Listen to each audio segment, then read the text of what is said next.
our great favorite island. Yes, I have to agree with that. So there's no place like it. I have to agree with that. So, okay. Even on a bad day, at least I'm here. Exactly.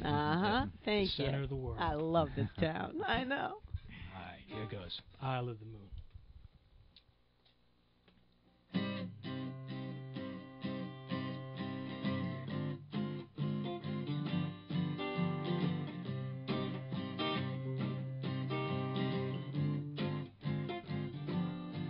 At a cabaret showcase at the end of the world, the juggling bear makes a play for the showgirl. The ventriloquist stutters 'cause he can't figure out how the dummy it puts the words into his mouth. The plate spinner goes for 20 or broke, but every plan has its glitches. Back in his salad days, the spin wasn't failing, but now he's gravity's bitch on the Isle of the Moon.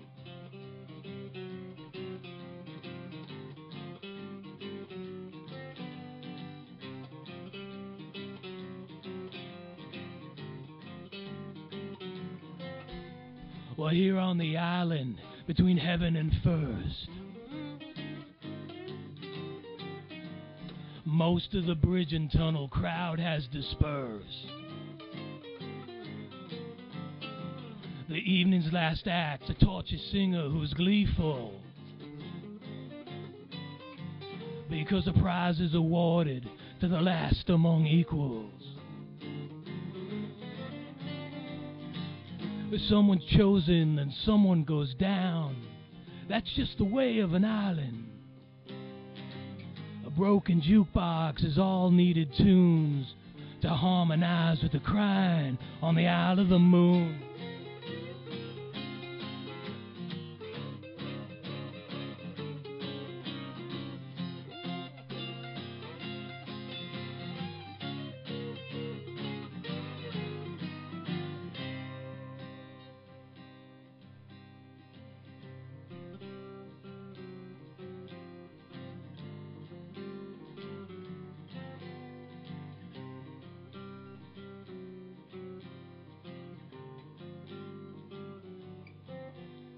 The captain who brought us here sits at the bar. His sexton has failed him, so he's burned all his charts.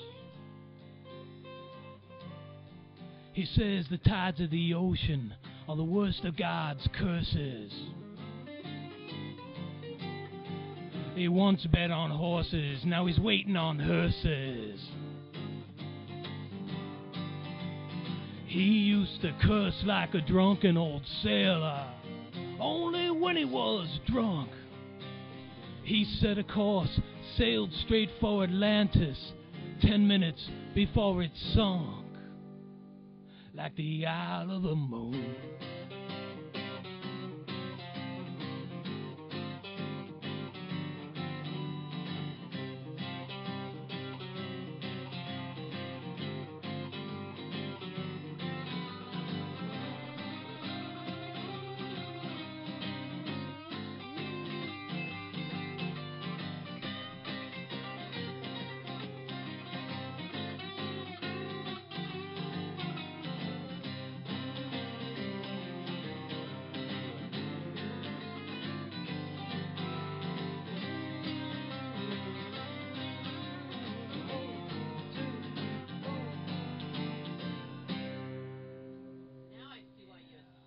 That stuff, because it really does sound amazing. What kind of guitars do you guys use?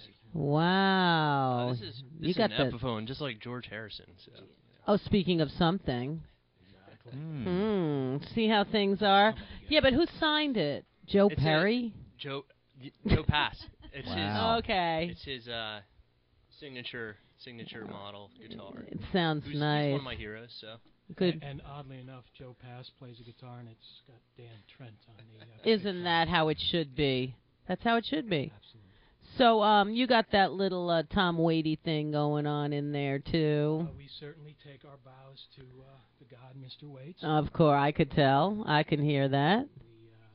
We pick from a lot of different You need to stuff. speak in a microphone or else nobody's...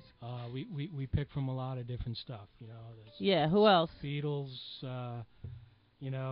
Mose Allison, Kurt Weill, Velvet Underground is definitely a big Okay. one. Love the Velvet Underground. Yeah. I always get So- called Velvet Underground, I and was I never drawn even to you listened to them. guys initially when, for my show, when you were I, referencing Fellaheen and so forth, because I'm big on Kerouac and all that. And real quick anecdote. Actually, a recent event when you guys were doing the Greenwich Village Bistro monthly residency, which is still going on, right? Yes, it is. We're there every month. The next one is February 20th.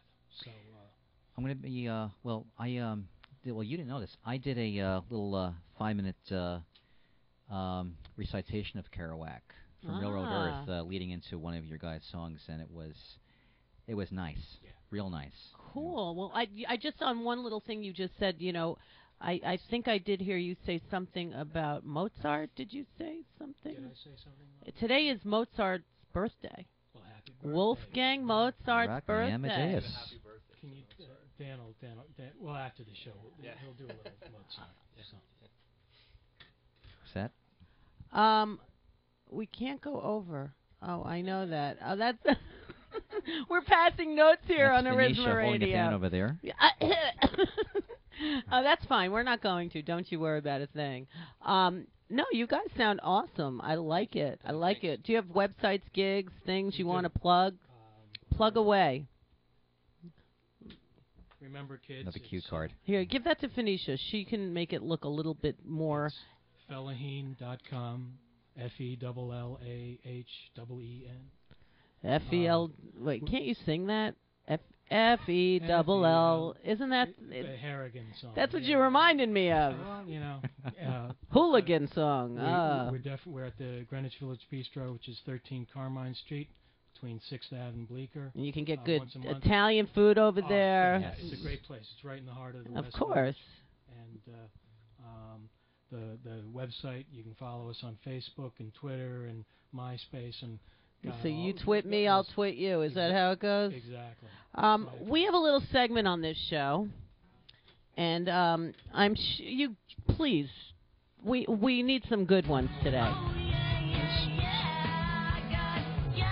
Skeleton in the closet. Yes, exactly. That's what everybody's got to give up on this show. We need a skeleton from your closet. Okay. The first record I ever had was by the Partridge Family. Okay. The first record you ever had? First record. Now, it wasn't one that the first record I bought was actually, I would think, the White Album. But I was given, so the first LP I had I was a huge Partridge Family. They came before the Beatles? No. I mean, I was a kid when the Partridge Family was on. I was like 6 or 7 when it was on, and I had a big crush on Lori. Oh, okay. She went to my high school. Did she? Her sister, too. Yeah. So, but then, at the end of the credits, they say, voices and performances of the Partridge Family were Susan Day. augmented by other performers. Cow And it Sills. broke my heart. Wasn't it the Cow Sills? Or they were It was based on that. Yeah. Yeah. But later I found out that the people who played on the Partridge Family records were actually like the same people who played on Pet Sounds. Like Hal Blaine and Carol Kay and stuff like that. So, as cheesy pop records, they had some pretty good musicians. So. But David Cassidy. Oh, he sang. Yeah, and Shirley Jones. And Shirley sang. Yes, of course. Kind of a thing for her too. Oh, Mrs. Robinson. That's right. Yes. So that's as good as I can do.